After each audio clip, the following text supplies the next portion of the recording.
ದಿನ ಎಲ್ಲರಿಗೂ ನಮಸ್ಕಾರ. ಈ ದಿನ bachelor of public administration course 110 urban local governance block 4 unit 10 implementation of flagship central schemes in urban India ಬಗ್ಗೆ ನಾವು ತಿಳಿಯುತ್ತಿದ್ದೇವೆ. ಇದು ದೊಡ್ಡ ಪಾಠವಾಗಿರುವುದರಿಂದ ನಾವು 3 ಭಾಗಗಳನ್ನಾಗಿ ವಿಂಗಡಿಸಿಕೊಂಡು ಮೊದಲನೆಯ ಭಾಗವನ್ನು ಇಂದು ನಾವು ತಿಳಿಯಲಿದ್ದೇವೆ. ಘಟಕ 10ರಲ್ಲಿ ನಾವು ತಿಳಿಯಲಿರುವ ಅಂಶಗಳು objectives, introduction, Pradhan Mantri Awas Yojana urban, Atal mission for rejuvenation and urban transformation, smart cities mission, role of state and local government in implementation of flagship central schemes, ಕೊನೆಯದಾಗಿ ಸಮ್ಮರಿ. ಕನ್ನಡಕ್ಕೆ ಅನುವಾದ ಮಾಡಿದಾಗ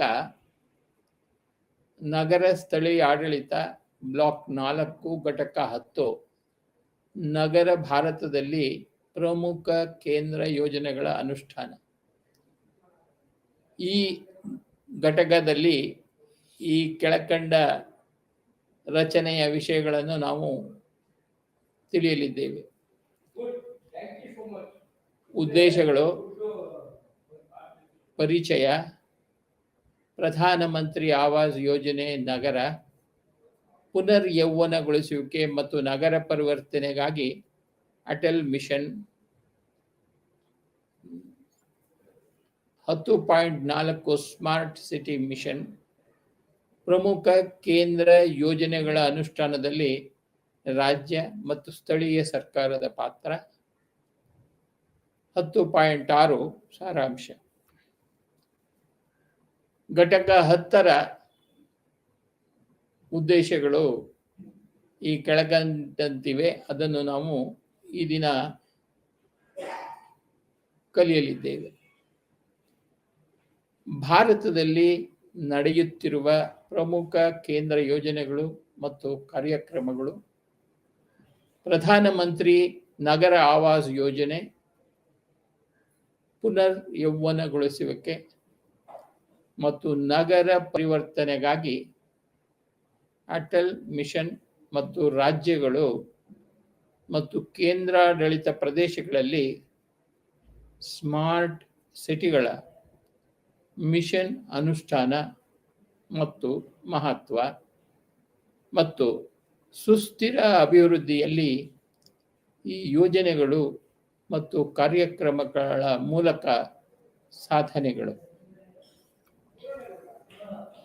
10.1 ಇಂಟ್ರಡಕ್ಷನ್ ಅಂದರೆ ಪರಿಚಯ. ನಾವು ಈಗಾಗಲೇ ಘಟಕ 1ರಲ್ಲಿ ಚರ್ಚಿಸಿದಂತೆ ಭಾರತವು ವೇಗದಲ್ಲಿ ನಗರೀಕರಣಗೊಳ್ಳುತ್ತಿದೆ.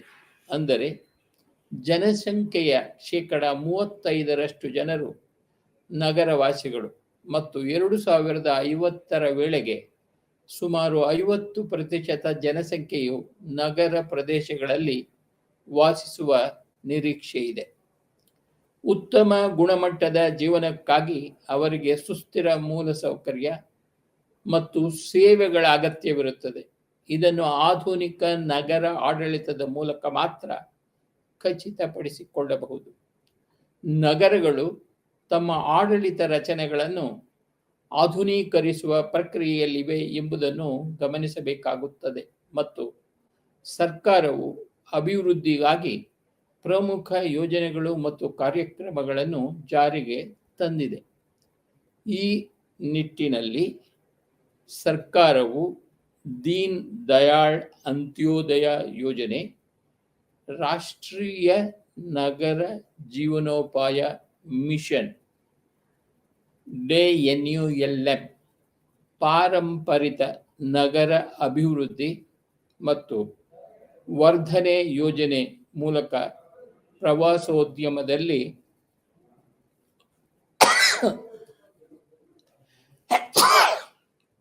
ಸುಧಾರಣೆಯ ಮೂಲಕ ಆದಾಯ ಮತ್ತು ಉದ್ಯೋಗ ಸೃಷ್ಟಿಗೆ ಒತ್ತು ನೀಡುವಂತಹ ವಿವಿಧ ಉಪಕ್ರಮಗಳನ್ನು ಕೈಗೊಂಡಿದೆ. ಪ್ರಧಾನಮಂತ್ರಿ ನಗರ ಆವಾಸ್ ಯೋಜನೆ ಮೂಲಕ ಕೈಗೆಟುಕುವ ವಸತಿ ಮತ್ತು ಸ್ಮಾರ್ಟ್ ಸಿಟೀಸ್ ಮಿಷನ್ ಮೂಲಕ ಮೂಲ ಸೌಕರ್ಯ ಮತ್ತು ಆಡಳಿತ, ಅಟಲ್ ಮಿಷನ್ ಫಾರ್ ನವಯೌವನ ಮತ್ತು ನಗರ ಪರಿವರ್ತನೆ ಅಂದರೆ ಅಮೃತ್ ಮೂಲಕ ನಗರ ಬಡ ಕುಟುಂಬಗಳ ಬಡತನ ಮತ್ತು ದುರ್ಬಲತೆಯನ್ನು ಕಡಿಮೆ ಮಾಡುವುದು ಮತ್ತು ಸ್ವಚ್ಛ ಭಾರತ ಮಿಷನ್ ಮೂಲಕ ನೈರ್ಮಲ್ಯವನ್ನು ತರುವುದು ಇವರ ಆಸೆಯಾಗಿದೆ.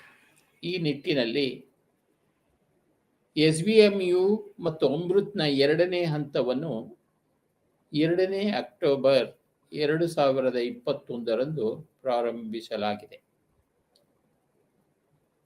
ಈ ಸಂದರ್ಭದಲ್ಲಿ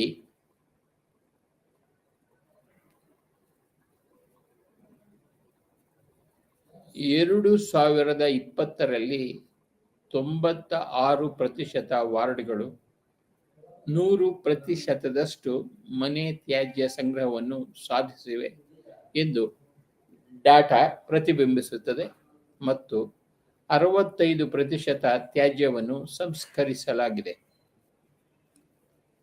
ಇದು 2016ರಲ್ಲಿ 17.97% ಅಂದರೆ NITI ಆಯೋಗ್ 2021 ಮೇಲಿನ ದೃಷ್ಟಿಯಿಂದ ಈ ಘಟಕದಲ್ಲಿ ನಾವು ನಿರ್ದಿಷ್ಟವಾಗಿ 3 ಮಿಷನ್ಗಳ ಮೂಲಕ ಅಗತ್ಯ, ಮಹತ್ವ ಮತ್ತು ಸಾಧನೆಗಳನ್ನು ಚರ್ಚಿಸುತ್ತೇವೆ. ಅವುಗಳೆಂದರೆ ಪ್ರಧಾನ ಮಂತ್ರಿ ನಗರ ಆವಾಸ್ ಯೋಜನೆ, ಪುನರ್ಯೌವನಗೊಳಿಸುವಿಕೆ ಮತ್ತು ನಗರ ಪರಿವರ್ತನೆಗಾಗಿ ಅಟಲ್ ಮಿಷನ್ ಮತ್ತು ರಾಜ್ಯಗಳು ಮತ್ತು ಕೇಂದ್ರಾಡಳಿತ ಪ್ರದೇಶಗಳಲ್ಲಿ ಸ್ಮಾರ್ಟ್ ಸಿಟಿ ಮಿಷನ್ ಬಗ್ಗೆ ನಾವು ತಿಳಿಯಲಿದ್ದೇವೆ. 10.2 ಪ್ರಧಾನ ಮಂತ್ರಿ ಆವಾಸ್ ಯೋಜನಾ ಅರ್ಬನ್ ಮಿಷನ್, ಪ್ರಧಾನ ಮಂತ್ರಿ ಆವಾಸ್ ನಗರ ಆವಾಸ್ ಯೋಜನೆ ಮಿಷನ್ ಇದು ಭಾರತ ಸರ್ಕಾರದ ಪ್ರಮುಖ ಮಿಷನ್ ಆಗಿದ್ದು ಇದನ್ನು ಜೂನ್ 25, 2015ರಂದು ಪ್ರಾರಂಭಿಸಲಾಯಿತು ಮತ್ತು ವಸತಿ ಮತ್ತು ನಗರ ವ್ಯವಹಾರಗಳ ಸಚಿವಾಲಯ ಜಾರಿಗೆ ತಂದಿದೆ.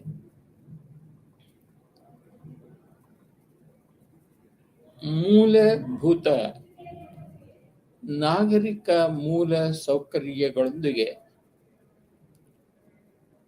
30 ಚದರ ಮೀಟರ್ ಕಾರ್ಪೆಟ್ ಪ್ರದೇಶದ ಮನೆಗಳ ನಿರ್ಮಾಣವನ್ನು ಇದು ಬೆಂಬಲಿಸುತ್ತದೆ.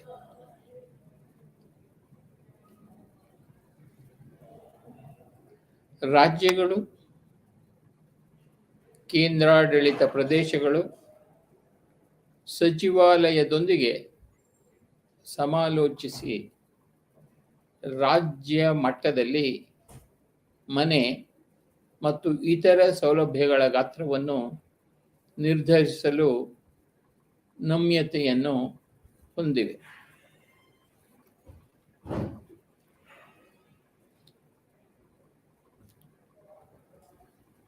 ಆದರೆ ಕೇಂದ್ರದಿಂದ ಯಾವುದೇ ವರ್ಧಿತ ಹಣಕಾಸಿನ ನೆರವು ಇಲ್ಲ. ಸ್ಲಂ ಪುನರಾಭಿವೃದ್ಧಿ ಯೋಜನೆಗಳು ಮತ್ತು ಕ್ರೆಡಿಟ್ ಲಿಂಕ್ಡ್ ಸಬ್ಸಿಡಿ ಮೂಲಕ ಕೈಗೆಟುಕುವ ವಸತಿಗಳಲ್ಲಿ ಆರ್ಥಿಕವಾಗಿ ದುರ್ಬಲ ವರ್ಗದವರಿಗೆ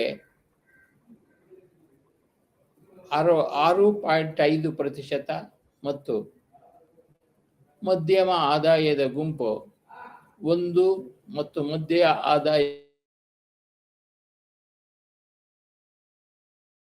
ಮತ್ತು 3% ಬಡ್ಡಿ ದರದಲ್ಲಿ ಸಬ್ಸಿಡಿಯನ್ನು ಒಳಗೊಂಡಿರುತ್ತದೆ. ಕೈಗೆಟುಕುವ ವಸತಿಯು ದುರ್ಬಲ ವರ್ಗಗಳಿಗೆ ಮತ್ತು ಫಲಾನುಭವಿಗಳ ನೇತೃತ್ವದ ವೈಯಕ್ತಿಕ ಮನೆ ನಿರ್ಮಾಣಕ್ಕಾಗಿ 35% ಘಟಕಗಳೊಂದಿಗೆ ಖಾಸಗಿ ವಲಯವನ್ನು ಒಳಗೊಂಡಿರುತ್ತದೆ.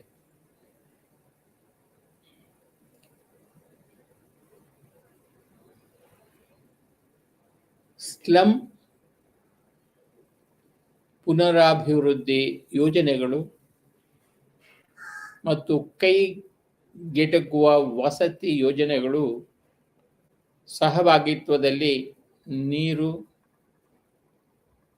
ನೈರ್ಮಲ್ಯ, ರಸ್ತೆ, ವಿದ್ಯುತ್ ಮುಂತಾದ ಮೂಲಭೂತ ನಾಗರಿಕ ಮೂಲ ಸೌಕರ್ಯಗಳನ್ನು ಹೊಂದಿರಬೇಕಾಗುತ್ತದೆ. ಕ್ರೆಡಿಟ್ ಲಿಂಕ್ಡ್ ಬಡ್ಡಿ ಸಬ್ಸಿಡಿ ಅಡಿಯಲ್ಲಿ ವೈಯಕ್ತಿಕ ಮನೆಗಳು ಮತ್ತು ಫಲಾನುಭವಿಗಳ ನೇತೃತ್ವದ ನಿರ್ಮಾಣವು ಮೂಲಭೂತ ನಾಗರಿಕ ಸೇವೆಗಳಿಗೆ ನಿಬಂಧನೆಯನ್ನು ಹೊಂದಿರಬೇಕು ಎಂದು urban local ಬಾಡಿಗಳು ಖಚಿತಪಡಿಸಿಕೊಳ್ಳಬೇಕಾಗುತ್ತದೆ.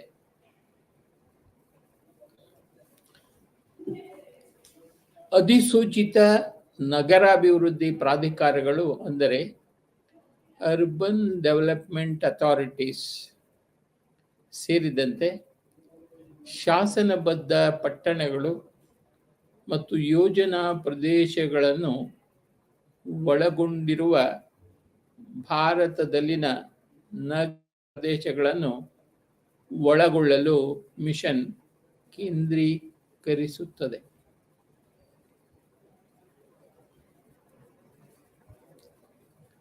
Pradhan Mantri Awas Yojana urban ಅದರ implementation.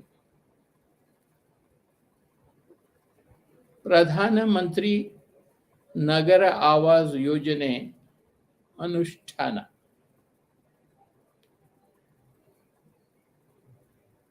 MOHUA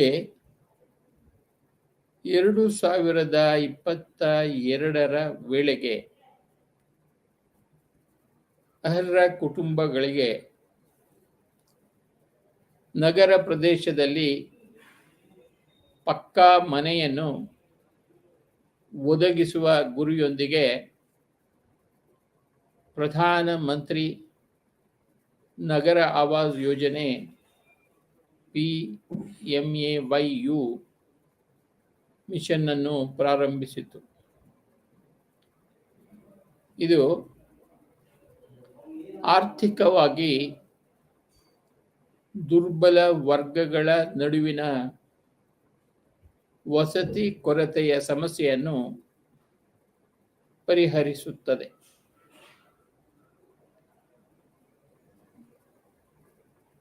economically weaker section ಅಂದರೆ ಕಡಿಮೆ ಆದಾಯ ಗುಂಪು ಹಾಗೂ ಲೋಯರ್ ಎಕನಾಮಿಕ್ ಗ್ರೂಪ್ ಮತ್ತು ಮಧ್ಯಮ ಆದಾಯ ಗುಂಪು ಮಿಡ್ಲ್ ಇನ್ಕಮ್ ಗ್ರೂಪ್ ಎಂದು ವಿಂಗಡಿಸಲಾಗಿದೆ. ಇದರಲ್ಲಿ ಕೊಳೆಗೇರಿ ನಿವಾಸಿಗಳು ಸೇರಿದ್ದಾರೆ. ಇದು ಬೇಡಿಕೆ ಚಾಲಿತವಾಗಿರುವುದರಿಂದ ರಾಜ್ಯಗಳು ಕೇಂದ್ರಾಡಳಿತ ಪ್ರದೇಶಗಳು ನಡೆಸುವ ಬೇಡಿಕೆಯ ಮೌಲ್ಯ ಮಾಪನದ ಆಧಾರದ ಮೇಲೆ ಮನೆಗಳ ಕೊರತೆಯನ್ನು ನಿರ್ಣಯಿಸಲಾಗುತ್ತದೆ. ಪಿಎಂಎಯು ಅನುಷ್ಠಾನ ಮತ್ತು ಯಶಸ್ಸಿನಲ್ಲಿ ರಾಜ್ಯ ಮಟ್ಟದ ನೋಡಲ್ ಏಜೆನ್ಸಿಗಳು, ಸ್ಟೇಟ್, ಲೋಕಲ್, ನಗರ ಸ್ಥಳೀಯ ಸಂಸ್ಥೆಗಳು, ಅರ್ಬನ್ ಲೋಕಲ್ ಬಾಡಿಗಳು, ಕೇಂದ್ರೀಯ ನೋಡಲ್ ಏಜೆನ್ಸಿಗಳು ಮತ್ತು ಪ್ರಾಥಮಿಕ ಸಾಲ ಸಂಸ್ಥೆಗಳು ಈ ಯೋಜನೆಯ ಪ್ರಮುಖ ಆಧಾರ ಸ್ತಂಭಗಳಾಗಿವೆ. ನೀರು ಸರಬರಾಜು, ಅಡುಗೆ ಮನೆ,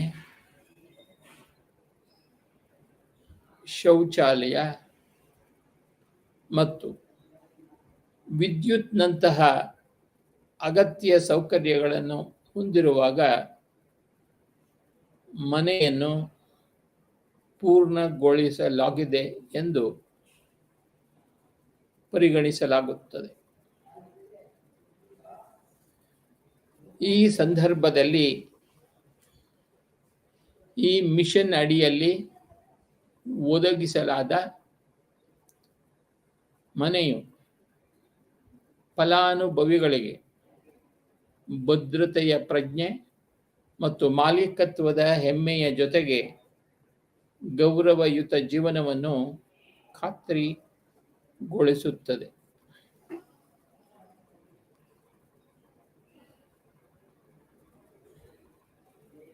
ಹೆಚ್ಚುವರಿಯಾಗಿ ಇದು ಮಹಿಳಾ ಸದಸ್ಯರ ಹೆಸರಿನಲ್ಲಿ ಅಥವಾ ಜಂಟಿ ಹೆಸರಿನಲ್ಲಿ ಮನೆಗಳ ಮಾಲೀಕತ್ವವನ್ನು ಒದಗಿಸುವ ಮೂಲಕ ಮಹಿಳಾ ಸಬಲೀಕರಣವನ್ನು ಉತ್ತೇಜಿಸುತ್ತದೆ. ವಿಕಲಚೇತನರು, ಎಸ್ಟಿ, ಎಸ್ಸಿ, ಒಬಿಸಿ, ಅಲ್ಪಸಂಖ್ಯಾತರು ಮತ್ತು ಟ್ರಾನ್ಸ್ ಜೆಂಡರ್ಗಳಿಗೆ ಸಹ ಆದ್ಯತೆಯನ್ನು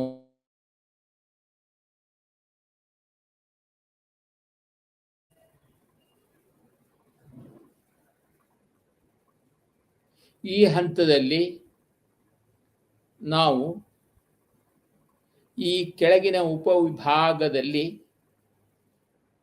ರಾಜ್ಯದಲ್ಲಿ ಈ ಯೋಜನೆಯ ಅನುಷ್ಠಾನದ ಸ್ಥಿತಿಯನ್ನು ಪರಿಶೀಲಿಸುತ್ತೇವೆ. ಪಿಎಂಎಯು ಇಂಪ್ಲಿಮೆಂಟೇಷನ್ ಇನ್ ರಾಜಸ್ಥಾನ್.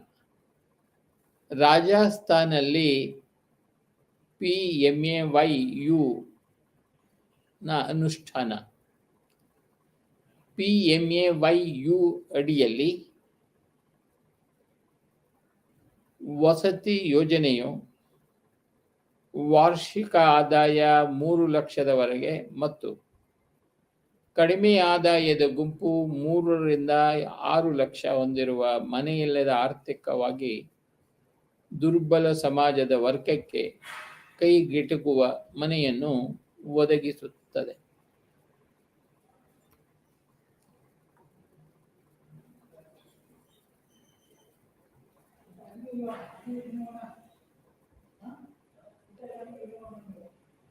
ಡಿಸೆಂಬರ್ 2020ರವರೆಗೆ 6.14 ಲಕ್ಷ ಮನೆಗಳ ಗುರಿ, 68,518 ಮನೆಗಳನ್ನು ಸಹಭಾಗಿತ್ವದಲ್ಲಿ ಎಎಚ್ಪಿ ಲಂಬ ಮತ್ತು ಫಲಾನುಭವಿ ನೇತೃತ್ವದ ವೈಯಕ್ತಿಕ ನಿರ್ಮಾಣ ಲಂಬ ಅಡಿಯಲ್ಲಿ 87,857 ಮನೆಗಳು, ಒಟ್ಟು 1,56,375 ಮನೆಗಳನ್ನು ರಾಜಸ್ಥಾನದಲ್ಲಿ ಭಾರತ ಸರ್ಕಾರವು ಮಂಜೂರು ಮಾಡಿದೆ.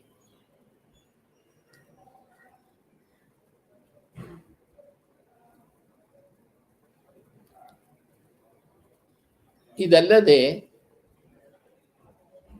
ಮುಖ್ಯಮಂತ್ರಿ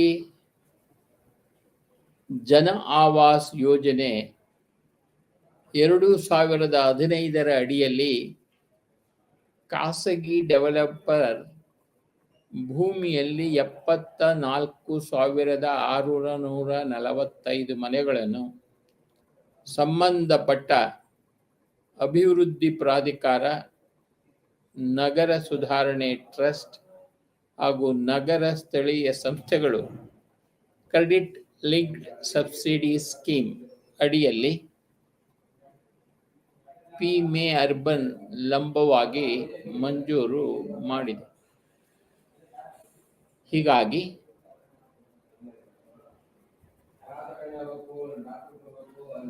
ರಾಜಸ್ಥಾನ ರಾಜ್ಯದಲ್ಲಿ PMY ಅರ್ಬನ್ ಅಡಿಯಲ್ಲಿ ಒಟ್ಟು 2,31,020 ಮನೆಗಳನ್ನು ಮಂಜೂರು ಮಾಡಲಾಗಿದೆ. ಪ್ರಸ್ತುತ 57,864 ಮನೆಗಳು ಪ್ರಗತಿಯಲ್ಲಿವೆ ಮತ್ತು 8,040 ಪೂರ್ಣಗೊಂಡಿವೆ.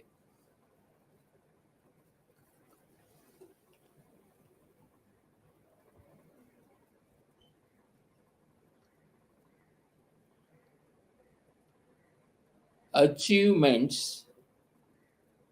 under the PMAYU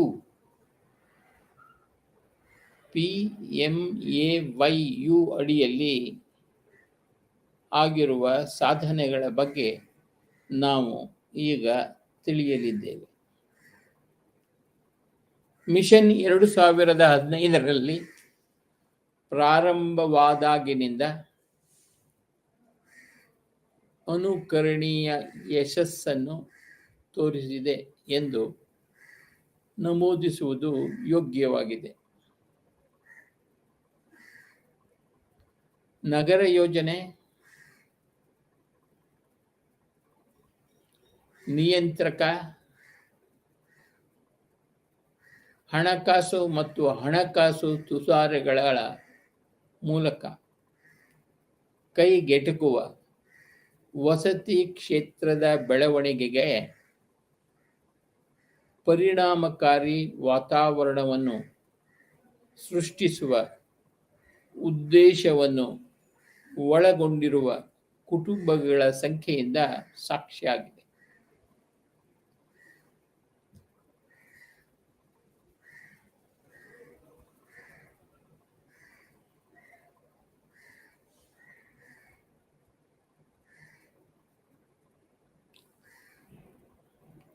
ಈ ಮಿಷನ್ ಅಡಿಯಲ್ಲಿ PMAYU ಅಡಿಯಲ್ಲಿ 6 ವರ್ಷಗಳಲ್ಲಿ ಕೇಂದ್ರ, ರಾಜ್ಯಗಳು ಮತ್ತು ನಗರಗಳು ಗುರಿಯನ್ನು ಸಾಧಿಸಲು ಪ್ರಾಮಾಣಿಕ ಪ್ರಯತ್ನಗಳನ್ನು ಮಾಡುತ್ತಿವೆ. ಈ ನಿಟ್ಟಿನಲ್ಲಿ 113 ಲಕ್ಷ ಮನೆಗಳನ್ನು 4 ವರ್ಟಿಗಳ ಅಡಿಯಲ್ಲಿ 112 ಲಕ್ಷ ಮೌಲ್ಯಮಾಪನದ ಬೇಡಿಕೆಯ ವಿರುದ್ಧ ಮಂಜೂರು ಮಾಡಲಾಗಿದೆ.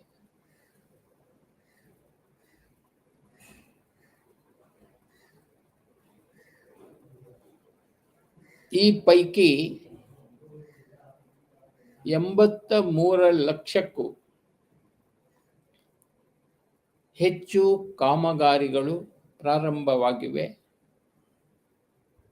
ಮತ್ತು ನೀರು, ಅನಿಲ, ವಿದ್ಯುತ್ ಮತ್ತು ಶೌಚಾಲಯ ಸೌಲಭ್ಯಗಳೊಂದಿಗೆ 50 ಲಕ್ಷಕ್ಕೂ ಹೆಚ್ಚು ಪೂರ್ಣಗೊಂಡಿತು ಮತ್ತು ವಿತರಿಸಲಾಯಿತು.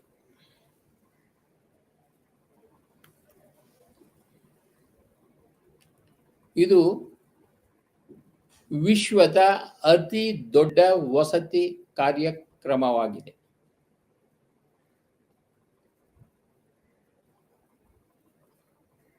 ಸರ್ಕಾರವು 27ನೇ ಜೂನ್ 2021 ವೇಳೆಗೆ 1.05 ಲಕ್ಷ ಕೋಟಿಗಿಂತ ಹೆಚ್ಚಿನ ಹಣವನ್ನು ಬಿಡುಗಡೆ ಮಾಡಿದೆ.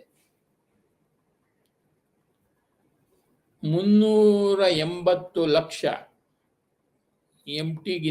ಮೆಟ್ರಿಕ್ ಟನ್ಗಿಂತಲೂ ಹೆಚ್ಚು ಸಿಮೆಂಟ್ ಮತ್ತು 86 ಲಕ್ಷ ಮೆಟ್ರಿಕ್ ಟನ್ ಉಕ್ಕನ್ನು ಇದುವರೆಗೆ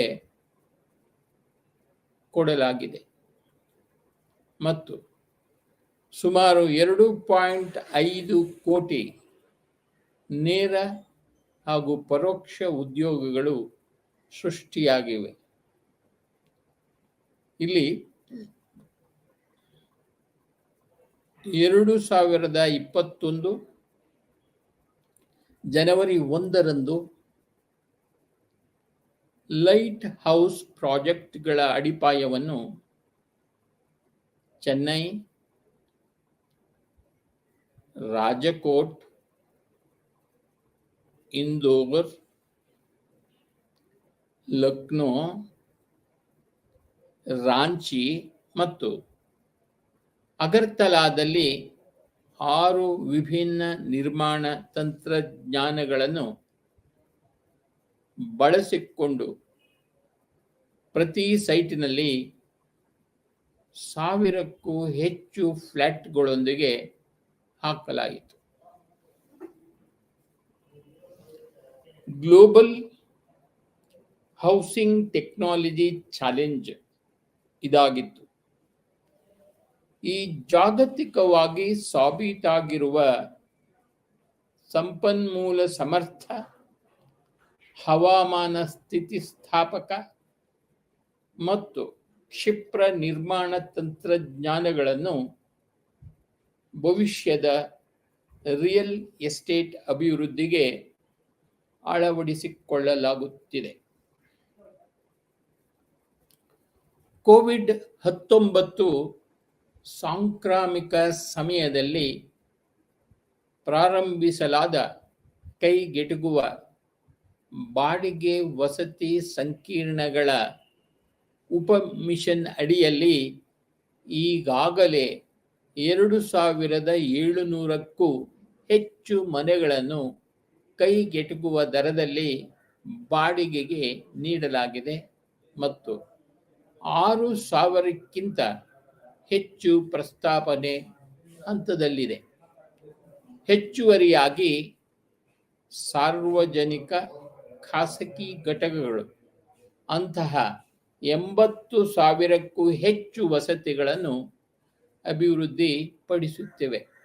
ಆದಾಗ್ಯೂ ಮಾದರಿ ಟೆನೆನ್ಸಿ ಆಕ್ಟ್ ರಿಯಲ್ ಎಸ್ಟೇಟ್ನಲ್ಲಿ ಗೇಮ್ ಚೇಂಜರ್ ಆಗಿದೆ.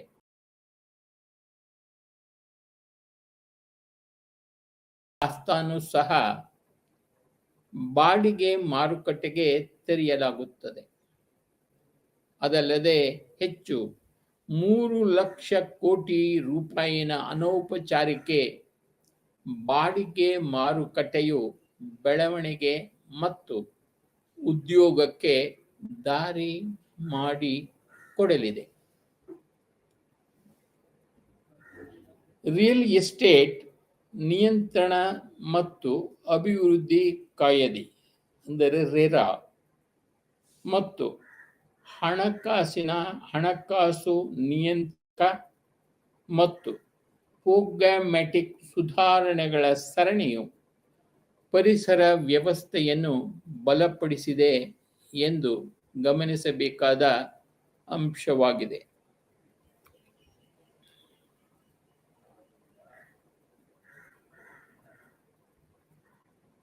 ರಿಫಾರ್ಮೇಟರಿ ಸ್ಟೆಪ್ಸ್, ಸುಧಾರಣಾ ಕ್ರಮಗಳು. 2022 ವೇಳೆಗೆ ಎಲ್ಲರಿಗೂ ವಸತಿ ಕನಸನ್ನು ನನಸಾಗಿಸಲು ತೆಗೆದುಕೊಂಡ ಕ್ರಮಗಳು ಭಾರತದ ನಗರ ಭೂದೃಶ್ಯವನ್ನು ಮರು ವ್ಯಾಖ್ಯಾನಿಸಿದೆ ಮತ್ತು ಲಕ್ಷಾಂತರ ಅರ್ಹ ನಗರ ಕುಟುಂಬಗಳ ಜೀವನವನ್ನು ಪರಿವರ್ತಿಸಿದೆ ಮತ್ತು ಪ್ರಕ್ರಿಯೆಯು ಇನ್ನು ನಡೆಯುತ್ತಿದೆ. Credit link subsidy schemes. Credit link subsidy ಯೋಜನೆ PMAYUನಲ್ಲಿ ಕ್ರೆಡಿಟ್ ಲಿಂಕ್ಡ್ ಸಬ್ಸಿಡಿ ಯೋಜನೆಯಡಿಯಲ್ಲಿ ಗೃಹ ಸಾಲದ ಮೇಲಿನ ಬಡ್ಡಿ ಸಬ್ಸಿಡಿಯನ್ನು ಕೇಂದ್ರೀಯ ನೋಡಲ್ ಏಜೆನ್ಸಿಗಳು ಮತ್ತು ಪ್ರಾಥಮಿಕ ಸಾಲ ನೀಡುವ ಸಂಸ್ಥೆಗಳ ಮೂಲಕ ನಗರ ಭಾರತದಲ್ಲಿ ಮನೆಗಾಗಿ ಅರ್ಹ ಫಲಾನುಭವಿಗಳಿಗೆ ಒದಗಿಸಲಾಗುತ್ತದೆ. ಈ ನಿಟ್ಟಿನಲ್ಲಿ 31 ಡಿಸೆಂಬರ್ 2020ರಂತೆ ಒಟ್ಟು 13,19,816 ಫಲಾನುಭವಿಗಳು 30,868.11 ಕೋಟಿ CLSS ಅಡಿಯಲ್ಲಿ ಪ್ರಯೋಜನಗಳನ್ನು ಪಡೆದುಕೊಂಡಿದ್ದಾರೆ. ಆತ್ಮ ನಿರ್ಭರ್ ಭಾರತ್ ಅಭಿಯಾನ ಅಡಿಯಲ್ಲಿ ಮಿಡ್ಲ್ ಇನ್ಕಮ್ ಗ್ರೂಪ್ಗಾಗಿ CLSS ಅನ್ನು ಜನವರಿ 2017ರಲ್ಲಿ 1 ವರ್ಷದ ಅವಧಿಗೆ ಪ್ರಾರಂಭಿಸಲಾಯಿತು ಮತ್ತು ಯೋಜನೆಯು ಕಾಲಕಾಲಕ್ಕೆ ವಿಸ್ತರಣೆಯನ್ನು ಪಡೆಯಿತು. CLSS estate time monitoring system ಅನ್ನು ನವೆಂಬರ್ 2019ರಲ್ಲಿ ಪ್ರಾರಂಭಿಸಲಾಯಿತು. ಇದು ವ್ಯವಸ್ಥೆಯಲ್ಲಿ ಹೆಚ್ಚು ಪಾರದರ್ಶಕತೆಯನ್ನು ತಂದಿದೆ. ಬಿ.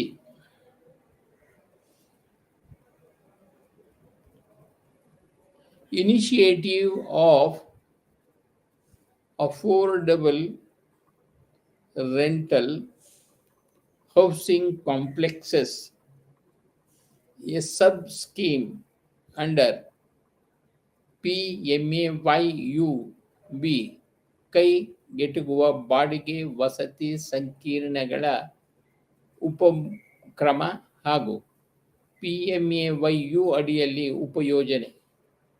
ಇದರ ಬಗ್ಗೆ ನಾವು ತಿಳಿಯುತ್ತಿದ್ದೇವೆ. ಕೋವಿಡ್-19 ಸಾಂಕ್ರಾಮಿಕ ಸಮಯದಲ್ಲಿ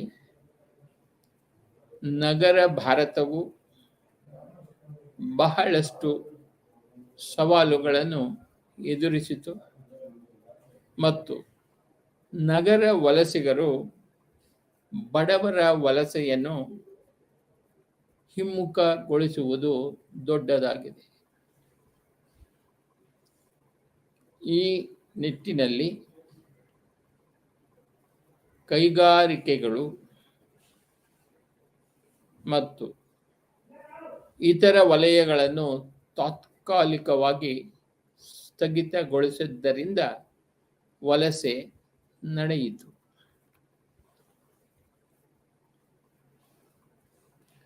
ಈ ನಗರ ವಲಸಿಗರು ವಸತಿ ವೆಚ್ಚವನ್ನು ಉಳಿಸಲು ಕೊಳೆಗೇರಿಗಳು,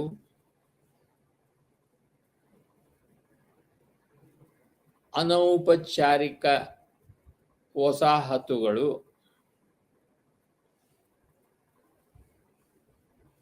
ಅನಧಿಕೃತ ಕಾಲೋನಿಗಳು, ಪೆರಿನಗರ ಪ್ರದೇಶಗಳಲ್ಲಿ ತಂಗಿದ್ದರು. ಅವರ ಕೆಲಸದ ಸ್ಥಳಗಳ ಬಳಿ ಅವರಿಗೆ ಕೈಗೆಟಕುವ ದರದಲ್ಲಿ ಯೋಗ್ಯವಾದ ಬಾಡಿಗೆ ಮನೆಗಳ ಅಗತ್ಯವಿದೆ ಎಂದು ಅರಿತುಕೊಂಡಿತ್ತು. ಹೀಗಾಗಿ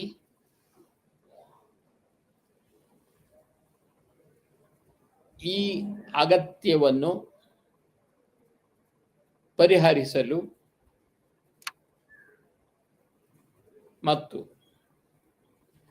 ಗೌರವಾನ್ವಿತ ಪ್ರಧಾನ ಮಂತ್ರಿಯವರ ದೃಷ್ಟಿಕೋನದ ಮೂಲಕ ಆರ್ಥಿಕ ಚಟುವಟಿಕೆಗಳನ್ನು ಉತ್ತೇಜಿಸಲು ಆತ್ಮನಿರ್ಭರ್ ಭಾರತ್ ಕೋವಿಡ್-19 ನಂತರ MOHUA ಕೈಗೆಟುಕುವ ಬಾಡಿಗೆ ವಸತಿ ಸಂಕೀರ್ಣಗಳನ್ನು ಪ್ರಾರಂಭಿಸಿತು. ಇದು PMAYU ಅಡಿಯಲ್ಲಿ ಉಪಯೋಜನೆಯಾಗಿದೆ. The PMAYU implementation and monitoring, ಅನುಷ್ಠಾನ ಮತ್ತು PMAYU ಮೇಲ್ವಿಚಾರಣೆ, ಮಿಷನ್ನ ಪರಿಣಾಮಕಾರಿ ಅನುಷ್ಠಾನ ಮತ್ತು ಮೇಲ್ವಿಚಾರಣೆಗಾಗಿ ಬೇಡಿಕೆ ಸಮೀಕ್ಷೆ, ಫಲಾನುಭವಿಗಳ ಆಯ್ಕೆ, ನಿಧಿ ವರ್ಗಾವಣೆ, ಮೇಲ್ವಿಚಾರಣೆ ಇತ್ಯಾದಿಗಳಲ್ಲಿ ಪಾರದರ್ಶಕತೆಯನ್ನು ಖಚಿತಪಡಿಸಿಕೊಳ್ಳಲು ಹಲವಾರು ವ್ಯವಸ್ಥೆಗಳು ಜಾರಿಯಲ್ಲಿವೆ. ಇಲ್ಲಿ ಕ್ಷೇತ್ರ ಮಟ್ಟದ ಪರಿಶೀಲನೆಯನ್ನು, ಮೂರನೇ ವ್ಯಕ್ತಿಯ ಗುಣಮಟ್ಟ ಮತ್ತು ಮಾನಿಟರಿಂಗ್ ಏಜೆನ್ಸಿ ಮತ್ತು ಸಾಮಾಜಿಕ ಲೆಕ್ಕ ಪರಿಶೋಧನೆಯ ಮೂಲಕ ಮಾಡಲಾಗುತ್ತದೆ. ಇದು ಶ್ಲಾಘನೀಯವಾಗಿದೆ. ರಾಜ್ಯಗಳು ಸಹ ಮಿಷನ್ನ ಅನುಷ್ಠಾನ ಮತ್ತು ಮೇಲ್ವಿಚಾರಣೆಗಾಗಿ ರಾಜ್ಯ ನಗರ ಮಟ್ಟದ ತಾಂತ್ರಿಕ ಕೋಶಗಳನ್ನು ಮೀಸಲಿಟ್ಟಿವೆ. ರೋಬಸ್ಟ್ ಮ್ಯಾನೇಜ್ಮೆಂಟ್ ಇನ್ಫಾರ್ಮೇಷನ್ ಸಿಸ್ಟಮ್, ದೃಢವಾದ ನಿರ್ವಹಣಾ ಮಾಹಿತಿ ವ್ಯವಸ್ಥೆ, ಭೌತಿಕ ಮತ್ತು ಆರ್ಥಿಕ ಪ್ರಗತಿಗೆ ಸಂಬಂಧಿಸಿದ ಮಾಹಿತಿಯ ಹರಿವನ್ನು ಮನಬಂದಂತೆ ನಿರ್ವಹಿಸಲು ಎಲ್ಲ ಪಾಲುದಾರರಿಗೆ ಸಹಾಯ ಮಾಡುವ ಸಮಗ್ರ ಮತ್ತು ದೃಢವಾದ ಮ್ಯಾನೇಜ್ಮೆಂಟ್ ಇನ್ಫಾರ್ಮೇಷನ್ ಸಿಸ್ಟಮ್ ಆಗಿದೆ. ಇದನ್ನು PMAYU mobile application, Umang platform, prime minister office dashboard, NITI Aayog dashboard, CLAP portal, DBT Bharat portal,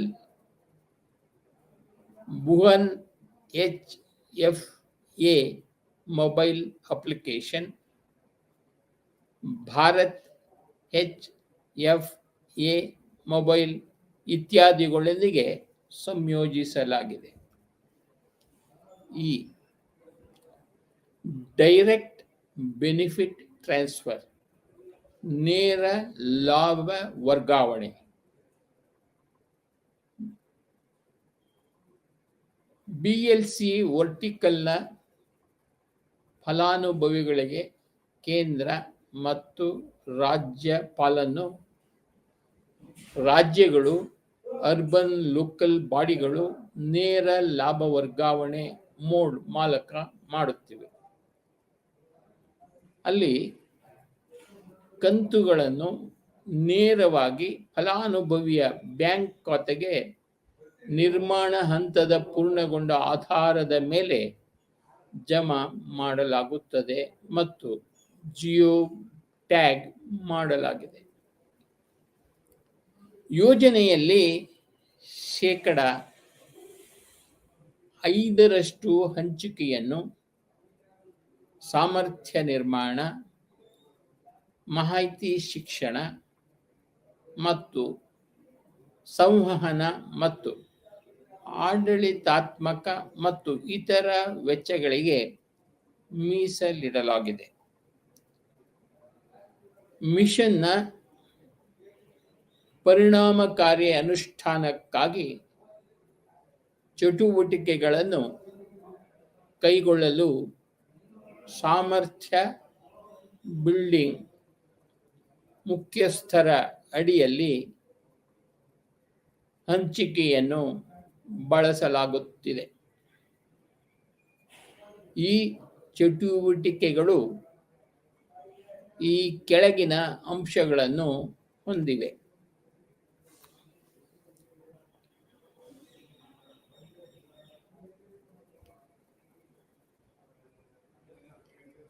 housing for all, plan of action ಎಲ್ಲರಿಗೂ ವಸತಿ ಹಾಗೂ ಅದರ ಕ್ರಿಯಾ ಯೋಜನೆ. ರಾಜ್ಯ ಮಟ್ಟದ ತಾಂತ್ರಿಕ ಕೋಶಗಳು ಮತ್ತು ನಗರ ಮಟ್ಟದ ತಾಂತ್ರಿಕ ಕೋಶಗಳ ಸ್ಥಾಪನೆ,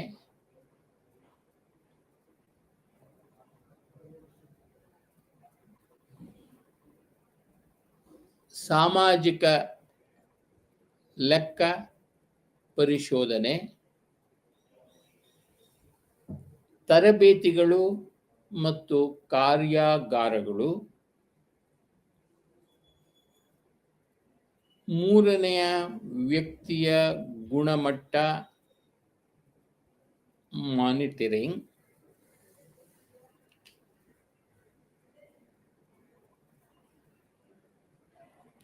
ಜಿಯೋ ಟ್ಯಾಗಿಂಗ್,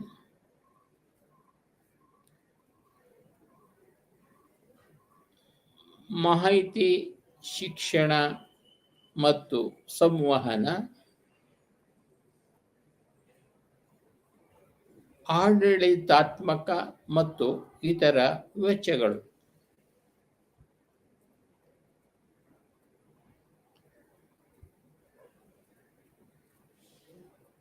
ಸಾಮರ್ಥ್ಯ ನಿರ್ಮಾಣ ಬಜೆಟ್ನ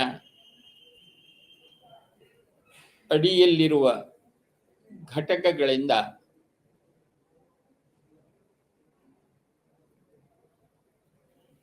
ಮೂರು ಘಟಕಗಳನ್ನು ಕೇಂದ್ರ ಸರ್ಕಾರ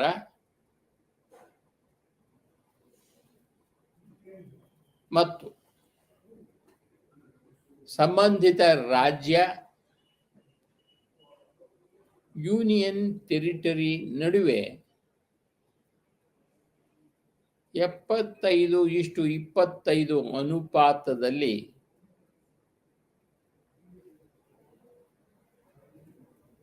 ಮತ್ತು ಈಶಾನ್ಯ ಮತ್ತು ವಿಶೇಷ ವರ್ಗದ ರಾಜ್ಯಗಳ ಸಂದರ್ಭದಲ್ಲಿ 90:10 ಅನುಪಾತದಲ್ಲಿ ಹಂಚಲಾಗುತ್ತದೆ. ಟೆಕ್ನಾಲಜಿ ಸಬ್ಮಿಷನ್, ತಂತ್ರಜ್ಞಾನ ಉಪಮಿಷನ್, ಸಂಯೋಜಿತ ವಿಧಾನಕ್ಕಾಗಿ ವಿಶೇಷವಾಗಿ ಉದಯೋನ್ಮುಖ ಮತ್ತು ಸಾಬೀತಾಗಿರುವ ಕಟ್ಟಡ ಸಾಮಗ್ರಿಗಳು ಮತ್ತು ತಂತ್ರಜ್ಞಾನಗಳ ಸಮಗ್ರ ತಾಂತ್ರಿಕ ಮತ್ತು ಆರ್ಥಿಕ ಮೌಲ್ಯಮಾಪನ, ಅವುಗಳ ಪ್ರಮಾಣೀಕರಣ, ವಿಶೇಷಣಗಳು ಮತ್ತು ಅಭ್ಯಾಸಗಳ ಕೋಡನ್ನು ಅಭಿವೃದ್ಧಿಪಡಿಸುವುದು. ಅಗತ್ಯ ಟೆಂಡರ್ ಪ್ರಕ್ರಿಯೆಯನ್ನು ವಿಕಸನಗೊಳಿಸುವುದು, ಸಾಮರ್ಥ್ಯ ವೃದ್ಧಿ ಮತ್ತು ಸೂಕ್ತವಾದ ವಿತರಣಾ ಕಾರ್ಯವಿಧಾನವನ್ನು ರಚಿಸುವುದು. MOHUA ತಂತ್ರಜ್ಞಾನ ಉಪವನ್ನು ಸ್ಥಾಪಿಸಿದೆ.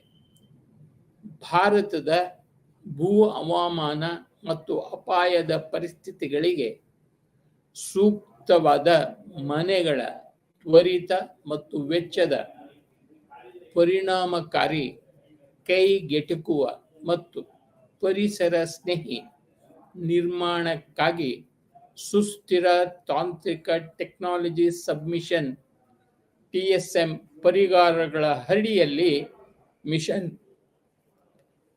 ಹಾಗೂ regional hubs to support the state and union territory.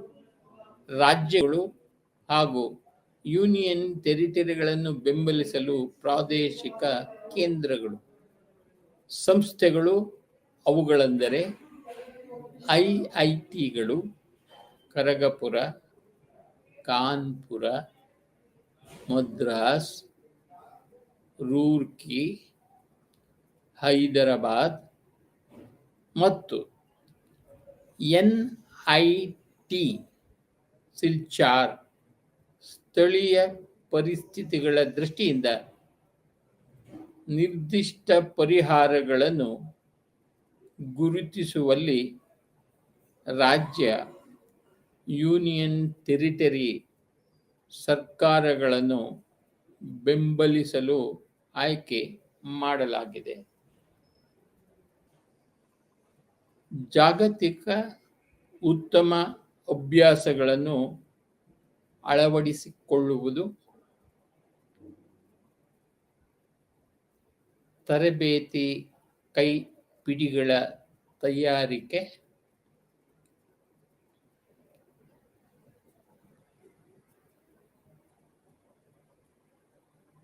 ಇಂಜಿನಿಯರ್ಗಳು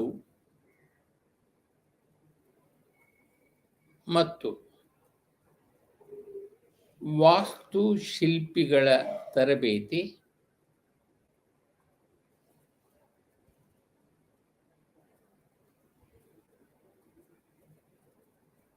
ಹೊಸ ನಿರ್ಮಾಣ ಸಾಮಗ್ರಿಗಳ ಪರೀಕ್ಷೆ ಮತ್ತು ನಗರ ಭಾರತದಲ್ಲಿ ಹೊಸ ನಿರ್ಮಾಣ ತಂತ್ರಜ್ಞಾನಗಳ ಕ್ಷೇತ್ರದಲ್ಲಿ ಸಂಶೋಧನಾ ಯೋಜನೆಗಳನ್ನು ತೆಗೆದುಕೊಳ್ಳುವುದು.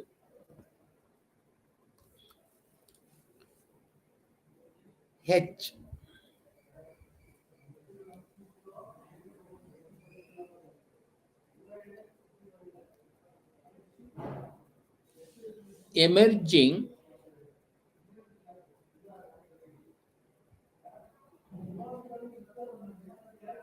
building materials and technologies, identification, evaluation, and certification. ಉದಯೋನ್ಮುಖ ಕಟ್ಟಡ ಸಾಮಗ್ರಿಗಳು ಮತ್ತು ತಂತ್ರಜ್ಞಾನಗಳು, ಗುರುತಿಸುವಿಕೆ, ಮೌಲ್ಯಮಾಪನ ಮತ್ತು ಪ್ರಮಾಣೀಕರಣ. ಸುರಕ್ಷಿತ, ಸಮರ್ಥನೀಯ ಮತ್ತು ಪರಿಸರ ಸ್ನೇಹಿಯಾಗಿರುವ ವಿವಿಧ ಭೂ ಹವಾಮಾನ ಪರಿಸ್ಥಿತಿಗಳಿಗೆ ಸೂಕ್ತವಾದ ಉದಯೋನ್ಮುಖ ನಿರ್ಮಾಣ ವ್ಯವಸ್ಥೆಗಳನ್ನು ಗುರುತಿಸಲು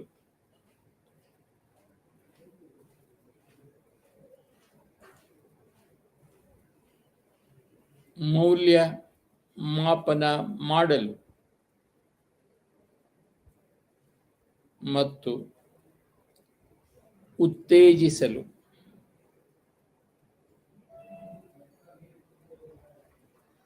ಮತ್ತು ಗುಣಮಟ್ಟದ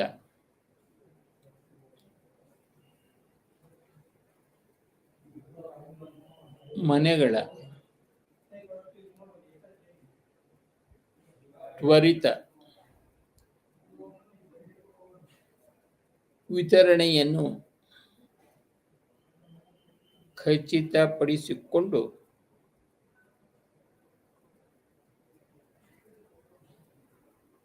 ಕಟ್ಟಡ ಸಾಮಗ್ರಿಗಳು ಮತ್ತು ತಂತ್ರಜ್ಞಾನ ಪ್ರಚಾರ ಮಂಡಳಿ ಕಡ್ಡಾಯವಾಗಿದೆ.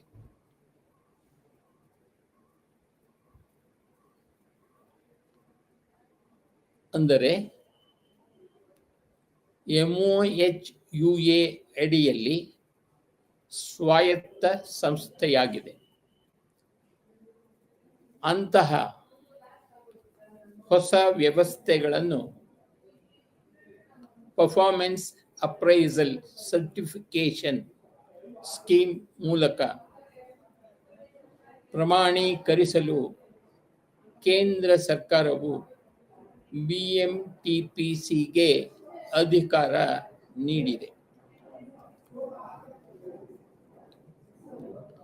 ಇಂಪ್ಯಾಕ್ಟ್ ಆಫ್ ದಿ PMAYU ಹಾಗೂ PMAYU ಪರಿಣಾಮ, ಸೋಷಿಯಲ್ ಅಂಡ್ ಎಕನಾಮಿಕ್ ಇಂಪ್ಯಾಕ್ಟ್, ಸಾಮಾಜಿಕ ಮತ್ತು ಆರ್ಥಿಕ ಪರಿಣಾಮ, ವಸತಿ ವಲಯದಲ್ಲಿನ ಹೂಡಿಕೆಯ ನೇರ ಮತ್ತು ಪರೋಕ್ಷ ಪ್ರಭಾವವನ್ನು ಆರ್ಥಿಕತೆಯ ಮೇಲೆ ಗಮನಿಸಬಹುದು. ಇದು ಉದ್ಯೋಗ ಸೃಷ್ಟಿಯ ಮೇಲೆ ಗಮನಾರ್ಹ ಪರಿಣಾಮ ಬೀರುತ್ತದೆ. ಈ ನಿಟ್ಟಿನಲ್ಲಿ national institute of public finance and ಪಾಲಿಸಿಯು ಜೂನ್ 2015ರಿಂದ ಜನವರಿ 2019 ಅವಧಿಗೆ ಒಂದು ಅಧ್ಯಯನವನ್ನು ನಡೆಸಿತು. 31 ಡಿಸೆಂಬರ್ 2020 ಒಟ್ಟು 587 ಕೋಟಿ ಉದ್ಯೋಗದ ದಿನಗಳನ್ನು ಸೃಷ್ಟಿಸಲಾಗಿದೆ ಎಂದು ಗಮನಿಸಲಾಗಿದೆ. PMAYU ಅಡಿಯಲ್ಲಿ ಇದು 163 ಕೋಟಿ ವ್ಯಕ್ತಿಗಳ ನೇರ ಉದ್ಯೋಗ ದಿನಗಳನ್ನು ಮತ್ತು 424 ಕೋಟಿ ಪರೋಕ್ಷ ಸ್ವಭಾವದ ವ್ಯಕ್ತಿ ದಿನಗಳನ್ನು ಒಳಗೊಂಡಿದೆ. NSSO ಅಂದಾಜಿನ ಆಧಾರದ ಮೇಲೆ ಈ ಅಧ್ಯಯನವು ಒಂದು ವರ್ಷದಲ್ಲಿ 280 ಕೆಲಸದ ದಿನಗಳನ್ನು ಸೃಷ್ಟಿಸಿದ ಉದ್ಯೋಗಗಳ ಸಂಖ್ಯೆಯನ್ನು ಲೆಕ್ಕಾಚಾರ ಮಾಡಲು ಆಧಾರವಾಗಿ ಬಳಸಿದೆ. ಇಲ್ಲಿಗೆ ಘಟಕ 10 ನಗರ ಭಾರತದಲ್ಲಿ ಪ್ರಮುಖ ಕೇಂದ್ರ ಯೋಜನೆಗಳ ಅನುಷ್ಠಾನ ಪಾಠದ ಪ್ಯಾರಾ 10ರಿಂದ 10:02 24 ಸ್ಲೈಡ್ಗಳನ್ನು ಪೂರ್ಣಗೊಂಡಿವೆ. ಈ ಘಟಕದ ಉಳಿದ ಸ್ಲೈಡ್ಗಳನ್ನು ಮುಂದಿನ ತರಗತಿಯಲ್ಲಿ ತೆಗೆದುಕೊಳ್ಳಲಾಗುತ್ತದೆ. ಎಲ್ಲರಿಗೂ ನಮಸ್ತೆ.